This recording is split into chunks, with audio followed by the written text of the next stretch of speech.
Good afternoon. We're here today to talk about our plans to expand COVID-19 testing across the state and build on Massachusetts' status as a national leader in COVID-19 testing. But first, I'll put our daily update on COVID-19 metrics out. Yesterday, the Department of Public Health reported 4,747 new cases. Just under 90,000 tests were reported. In total, over 8.9 million tests have been conducted statewide. The 7-day average for positivity is about 5.3%, and statewide over 1,400 people, just over 1,400 people are hospitalized and 230 people are in the ICU. Massachusetts is now experiencing a rapid increase in new positive cases in the wake of Thanksgiving, and in turn, the number of people becoming ill and needing hospitalization is also increasing. We've brought a field hospital online in Worcester and are working on a second location in Lowell, but even with these additional resources, we can't afford to continue to strain the hospital system at this rate. The increase is also compounded by staffing shortages at a number of hospitals that have been recently reported to the state. In response to these risks, the hospital system's ability to serve patients and support their staff is being compromised, so today we're announcing that effective Friday, hospitals will curtail elective procedures that can be safely postponed. This action will free up both necessary staffing and beds. Secretary Sutters will discuss this in more detail. She and we have been talking to the hospitals about this for the past several days. Massachusetts is a national leader in COVID-19 testing. We've been ranked in the top 5 states for testing per capita nationwide pretty much since April, and we've come a long way in building out a robust testing strategy. This past spring, we were completing about 3,000 tests per day statewide. Now we're completing over 100,000 tests per day statewide. We have over 350 testing sites around the Commonwealth, and you can find those on a map at a site near you. www.mass.gov/COVID test map. We've made tremendous progress to make testing widely available, but there's always more to do. As we all know, we're in the midst of a second surge. We're seeing a higher number of new cases each day, and in turn, an increase in hospitalizations statewide. We're certainly better prepared to handle this than we were before, and have ramped up everything from our PPE stockpile to our hospital capacity to our field hospital operations and many others. And our hospitals are working day and night to provide the critical care to people that they need. But as this surge continues, we must continue to do everything we can to stop the spread and help people identify and recognize their own situation with respect to COVID. So today, in collaboration with the Command Center, our administration is announcing an expansion of our state's free testing program across the Commonwealth. From a combination of new and relocated testing sites, Massachusetts will have more testing locations available in each county to conduct significantly more tests for the people of the Commonwealth. And I would just add that all of these sites will be able to deal with the fact that it is getting colder and winter is coming. Today's plan includes 3 new free express testing locations in Framingham, New Bedford, and Lynn. This effort will be in addition to the $150 million investment we've already made in testing to continue to provide access to testing across the Commonwealth. These new sites will be operated by Project Beacon, the vendor that's currently running the high-volume express testing site in Revere. Their model is proven to be quick and efficient, as anyone can book an online appointment and visit a drive-through testing site. These 4 locations will have the capacity to do up to 1,000 tests per day per site. The Framingham location is launching today, and the rest will be open and operational by the end of December. These testing sites will also be winterized, as I said before, so as the weather turns bad, folks can get in and out safely. Today, we're also announcing the expansion of free testing in 4 counties: Barnstable, Berkshire, Franklin, and Hampshire. In Western Mass, free testing sites will be coming to Amherst, Great Barrington, Greenfield, North Adams, and Pittsfield. In Amherst, the Command Center is partnering with UMass to support free testing for residents, and we're working with Berkshire Health Systems to expand free testing across a number of sites in Berkshire County. And in Greenfield, we're providing a mobile testing service, and these Western Mass sites will also be operational by the end of the month. On Cape Cod, Barnstable County Department of Health and Environment will be operating a testing program, including a drive-through site in Falmouth. This effort was made possible by the Cape's legislative delegation. We thank them for their work on this, and is supported with $550,000 in state funds. In total, with today's additions, the state will be supporting free COVID-19 testing so far in 25 communities. That's an increase of 17 communities compared to when we launched the Stop the Spread program back in July. Now, last spring, when we first launched this program, the Commonwealth was completing around 3,000 tests per week at our state-operated sites. By the end of December, with this new plan in place, the state will have the capacity to complete 110,000 tests a week through free testing sites that are sponsored by the Commonwealth, which represents a 50% increase for state-financed and organized testing sites alone. This is in addition to the over 350 existing sites across the Commonwealth. And our state-supported sites are extremely efficient. On average, tests conducted at our Stop the Spread sites have a turnaround time of just less than 2 days. And as we enter the winter months, testing will continue to be a crucial tool to fight COVID. But folks need to keep in mind that testing only represents a moment in time, and there are several other prevention measures that we must all practice every day. We all do know how to stop the spread of COVID. But repetition and diligence is key. Wear a mask in public, avoid gathering in groups, informal or formal, and please don't let your guard down. Practice good hygiene and get a test if you think you are exposed or you feel sick.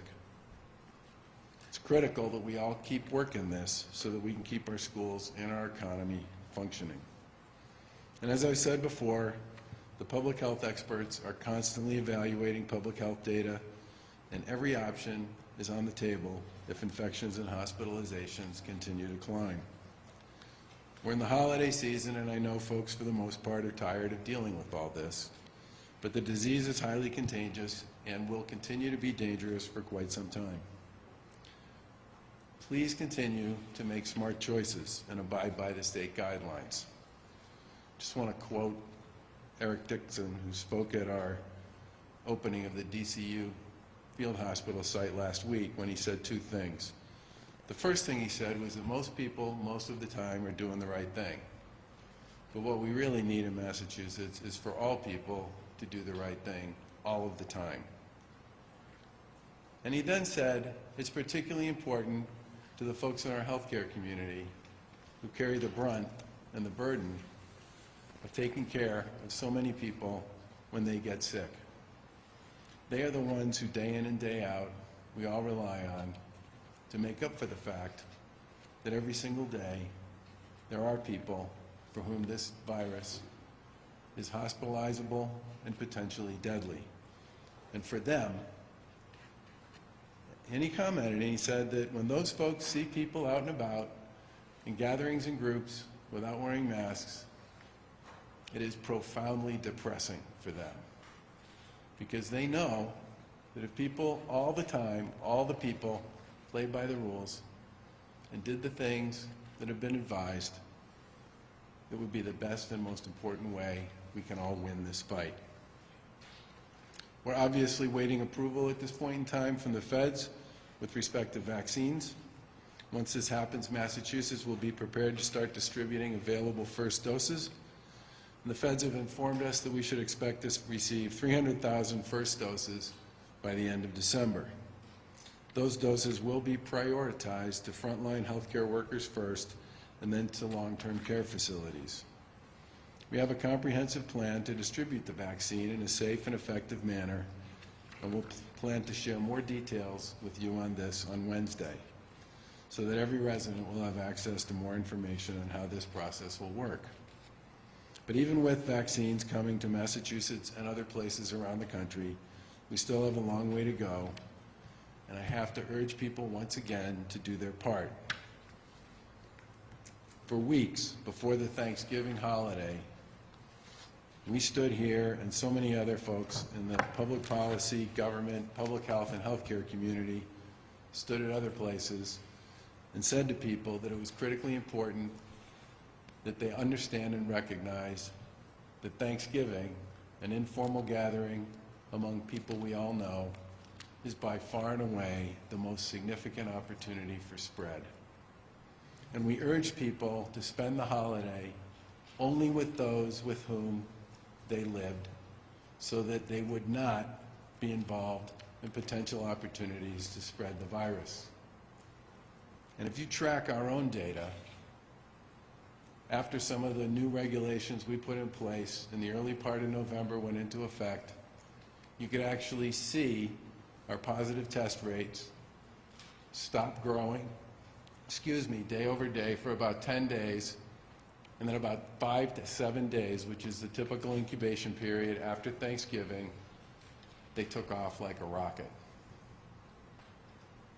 Thanksgiving, the ultimate informal gathering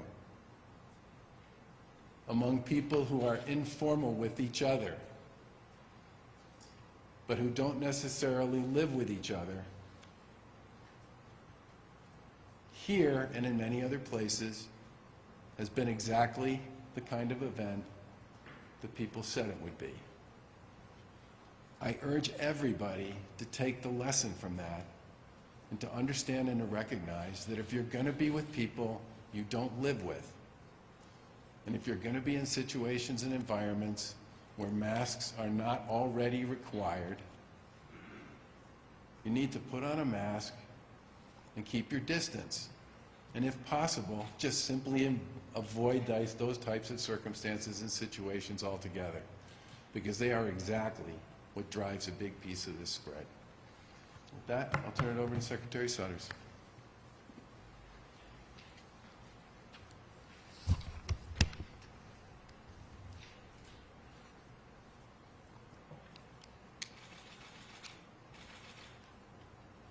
Governor, Lieutenant Governor, good afternoon. It goes without saying that our community hospitals and our community health centers are critical parts of our strong healthcare system in Massachusetts and key partners in stopping the spread. The recent increased demand for testing has had an impact on these community partners as well. So in response to the increased demand for testing before and after the holidays, today we're announcing that we will make the Abbott Binax Now tests available to our community hospitals and community health centers if they want them. We will distribute up to 150,000 Abbott Binax Now tests to provide increased access to rapid results. As you know, these tests provide results in just 15 minutes. These tests should be utilized to provide testing to asymptomatic close contacts and/or symptomatic community members and patients at no cost through Sunday, January 10th. Administration of the Binax Now tests may be billed to insurance similar to other point-of-care rapid antigen tests. Our goal is to expand access to rapid results through the holidays, while also providing additional testing supplies and options to our community health centers and community hospitals across the Commonwealth. In accordance with the CDC, the Department of Public Health has issued new quarantine guidance that takes effect today. The updated guidance to address people exposed to COVID-19 allows for the quarantine period to be reduced from 14 days to 8 if they have not had and do not have any symptoms of COVID, a test, either PCR or antigen, is taken on day 5 or later and is negative, and lastly, they must monitor themselves for symptoms for 14 days after the exposure. Any individual that develops symptoms should contact their local healthcare provider and be retested. The Department of Public Health is also updating the return to work guidance, also effective today. The guidance clarifies that certain sectors may continue to work during the quarantine period to preserve critical societal functions. This is only allowed if the worker remains asymptomatic. These sectors include healthcare workers, first responders, and critical infrastructure workers. More information can be found online at mass.gov/quarantine. Finally, as Governor Baker has indicated, Since Thanksgiving, we have seen a significant uptick in daily case counts and hospital admissions. As of the weekend, confirmed hospitalizations have increased 44%, from 986 admissions to 1,416. Hospitals are feeling the strain on both ends. Increased call-outs by hospital staff due to COVID exposure and infections, which has led to a decrease in the number of staffed beds hospitals have available. Effective Friday, December 11th, hospitals will need to cease elective procedures and treatment that impacts inpatient capacity. This does not apply to the cancellation or delay of life-sustaining care or care that would adversely impact a patient's health. Let me be clear, this is a limited curtailment of elective procedures to promote the redeployment of staff that perform non-essential elective procedures to support the essential and urgent inpatient medical care. It is not a blanket across-the-board curtailment that we implemented in the first surge. Ambulatory services, preventive care, such as mammograms, colonoscopies, children pediatric checkups, and the like, may continue to be available. If you're hearing this, please contact your healthcare provider for clarification about an upcoming appointment. Massachusetts is rightly proud of its healthcare system, and as we experienced this spring during the first surge, every hospital performed together as a unified system, ensuring that our residents' COVID acute healthcare needs were met. Today, our hospitals continue to step up to meet the challenges of this second surge. We need everyone in the Commonwealth to do the same. Thank you. Governor?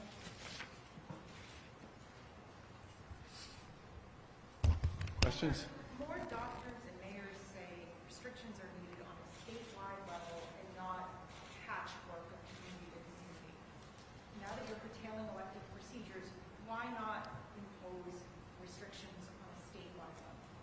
Well, we're taking a good look at the data as we have been post-Thanksgiving. And I fully expect that at some point we'll make some decisions with respect to that. When we say all options are on the table, what does that include? We'll have more to say about that soon. Governor, last week you told me one day does not make a trend. Now it seems like it's Yeah. been several days, hospitalizations. I'm just wondering how many days do we need to see before it is a trend and you do take some action?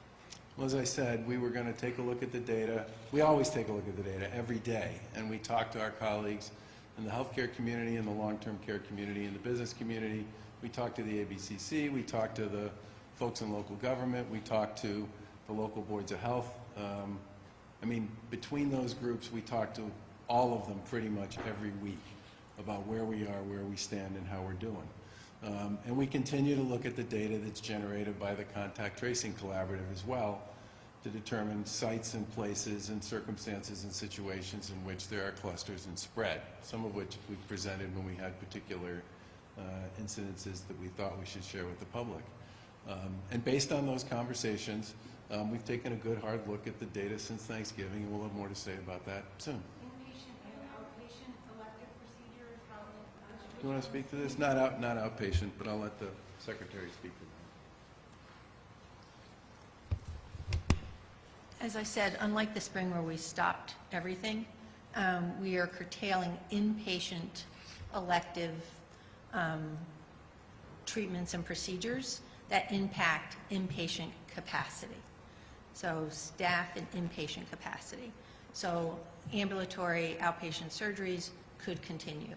We obviously want to keep outpatient visits such as pediatric visits, right, all those things, mammograms that we'd stopped in the spring, we want those to continue.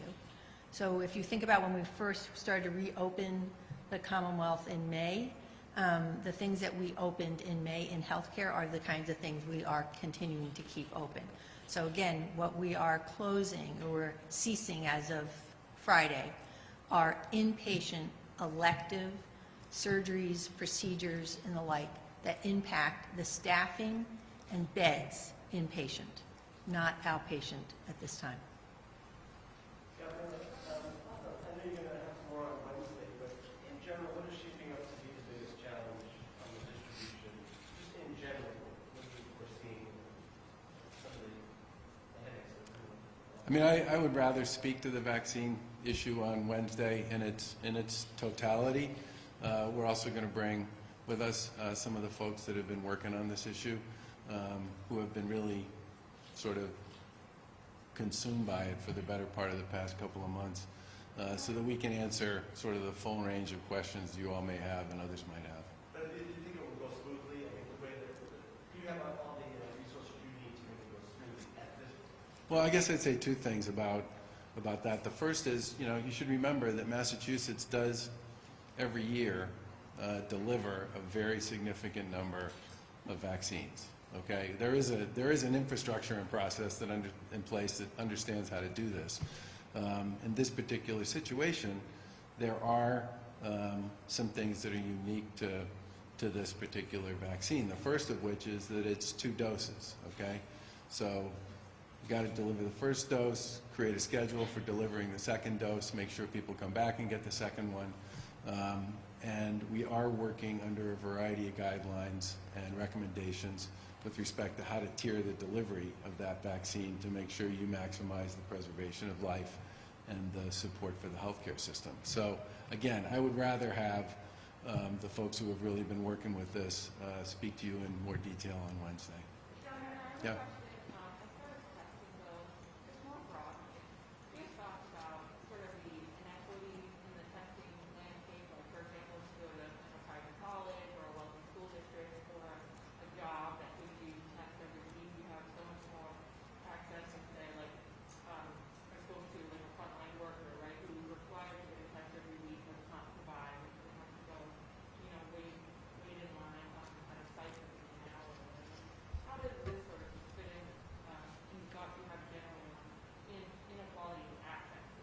Well, the whole reason we established our Stop the Spread program in particular was to test in high-risk, at-risk communities. And if you looked at where we teed this thing up and where we located the vast majority of our testing capacity in Massachusetts, it was in exactly the kinds of communities where we believed they needed that level of support.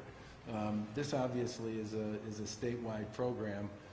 It hits many of the same communities that we talked about before, but it expands the activity into a variety of new communities as well. And as I said, I think at this point we have, first of all, it's winterized, which was one of the most important things for us coming out of the gate on this. And the second is it's a much broader distribution with a lot more capacity than we had previously.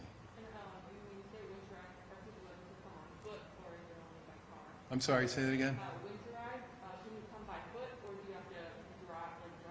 It's a mix of come by foot and come by car, yeah. Yeah. And you should speak to that one, because I also do want to point out it's connector open enrollment, just in case anybody wants to see what we're... Remember, as I am still chair of the board of the connector. One of the reasons that I announced the $150,000 for community hospitals and to community health centers is because, as we know, community health centers in Massachusetts are a really trusted source, and they're in many of the communities that have seen a disproportionality, and that is one of the reasons, in addition to the Stop the Spread sites, which, as the governor said, were established in communities that had high rates of COVID positive and had access issues. One of the things I'd say about the Project Beacon site is because it's by appointment, for people for whom standing on a line, right, not knowing how long it's going to take for them to be tested, one of the things about the Project Beacon site is since you can book an appointment and we get the results back very quickly, our hope is that it actually does sort of help people who are exactly the person you asked about, someone who needs to work, their employer's not providing the testing, and across as we continue to disperse across the Commonwealth.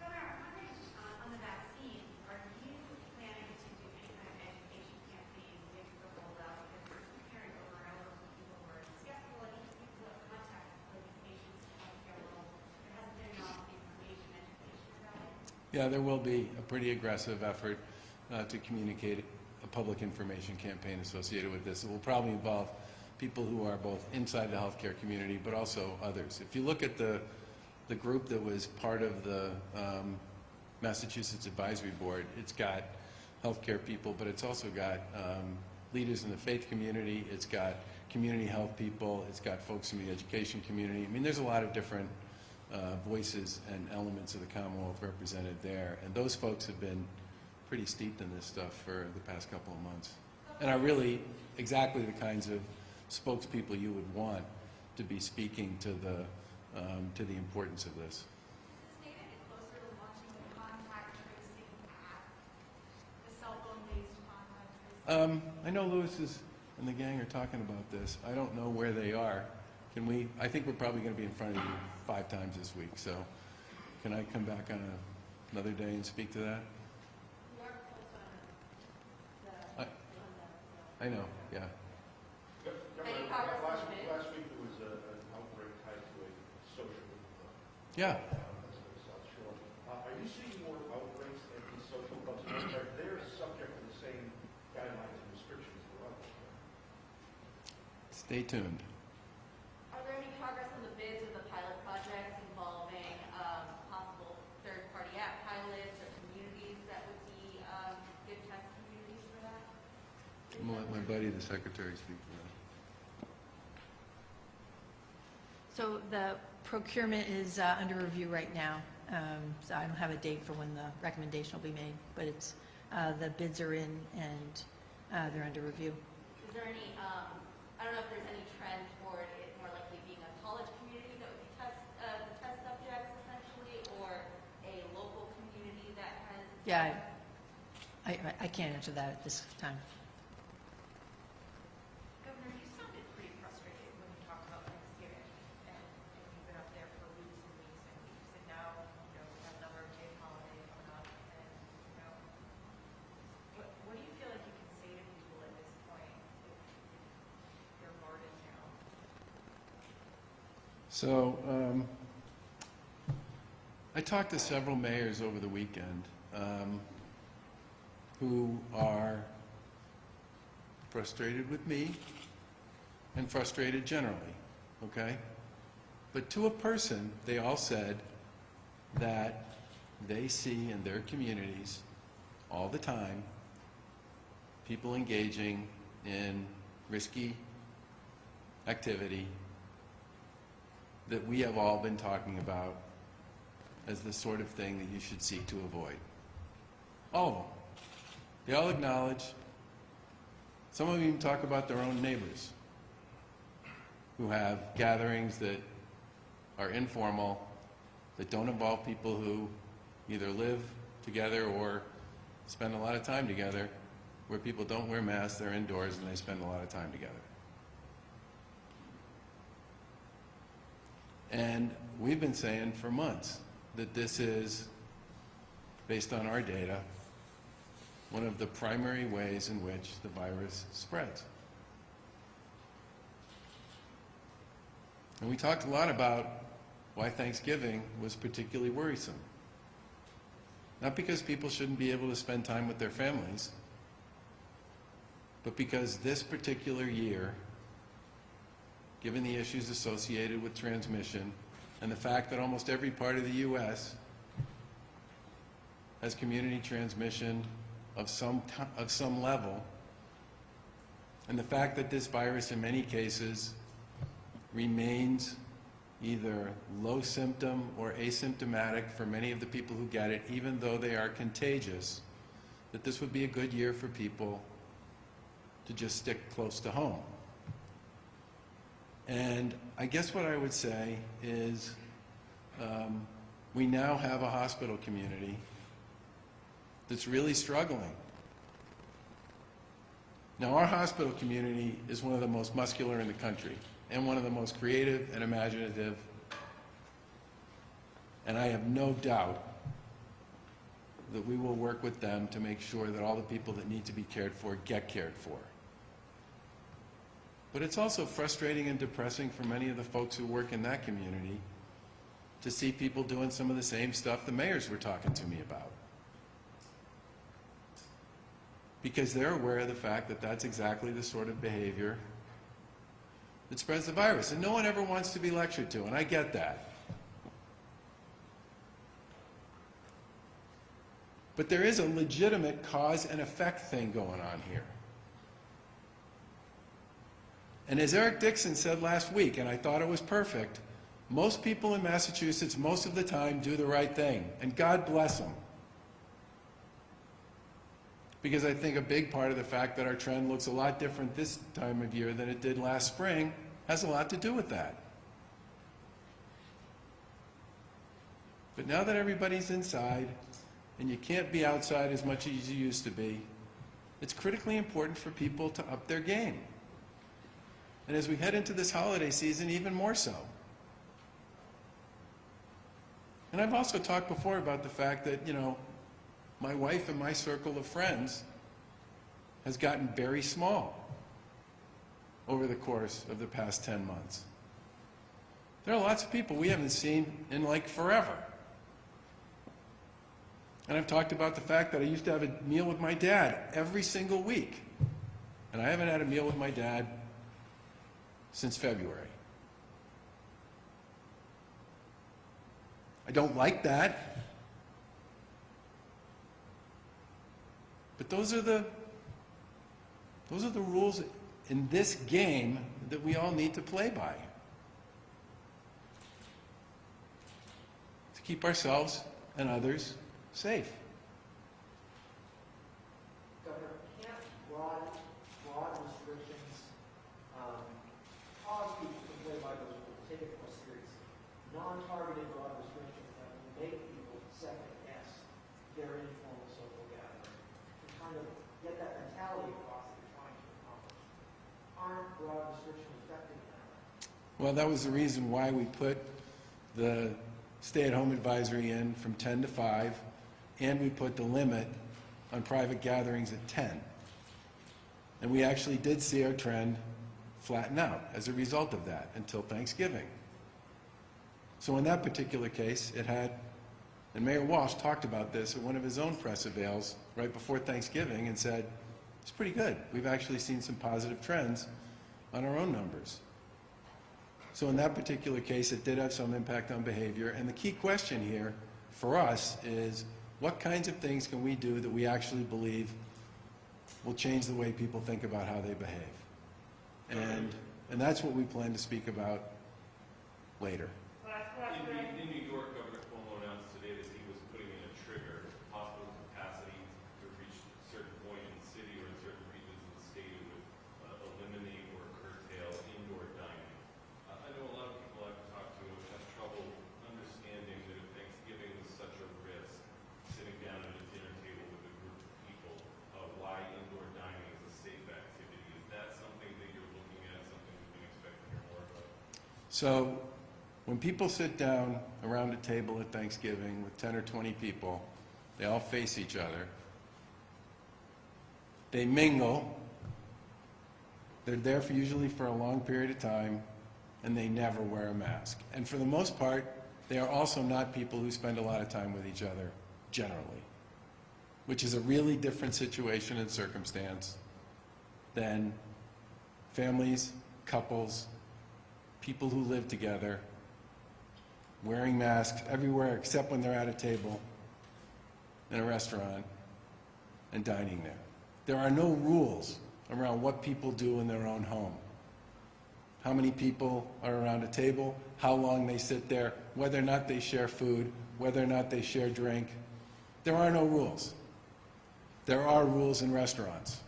And the rules in restaurants in Massachusetts are among the most aggressive in the country, and our enforcement policy through the ABCC has also been one of the most active and aggressive in the country as well. And when the ABCC has found people that were violating those guidance and those rules, they find them, in some cases cited them, and in some cases closed them, which is exactly as it should be. But I think to lay this whole thing off on restaurants, as a general rule, based on the guidance and what we've seen in our own data, there are many things that spread COVID. And restaurants certainly play a role along with many others. But honestly, if you were to say to me the thing I worry about the most, it's still the informal gatherings. Because there are no masks, there are no rules, there are no guidance, there are no time limits. I mean, it's a completely different problem. You use the term guidance. Does that give people, are they hearing, oh, I don't have to do that? This is guidance, it's not are they hearing something in that term that's giving them an off-out? Well, I guess it depends to some extent on how aggressively that guidance can be enforced. I mean, the ABCC aggressively enforces the guidance over the entities with which they have jurisdiction. The Department of Labor Standards, same thing. The Department of Professional Licensure, same thing. Local boards of health, same thing. The people who have the authority to actually enforce guidance, in many cases, have successfully done that and have cited people, fined people, and shut people down who weren't abiding by the rules. You know, whether you want to call them rules or guidance, for all intents and purposes, there are enforcement entities that are in a position to do something when people violate those rules. And they have, since the beginning. Governor, it's been 3 days since you've gotten the FY25 budget, 6 days since the police formally entered your desk. Where are you in the review process on both those issues? We've been a little focused on the COVID stuff for the past few days, but obviously we're currently in the process of reviewing both of those. And we know the timelines and the deadlines that we're working on with respect to them. We get 10 days in each case, and we'll be done with both of them within that 10-day period. Governor, congressional talks are back on over a federal stimulus package, potentially some money in states as well as maybe transit agencies. Do you still think that full package of cuts of T is necessary to balance their budget? I think raising taxes to run more empty buses and trains is a bad idea.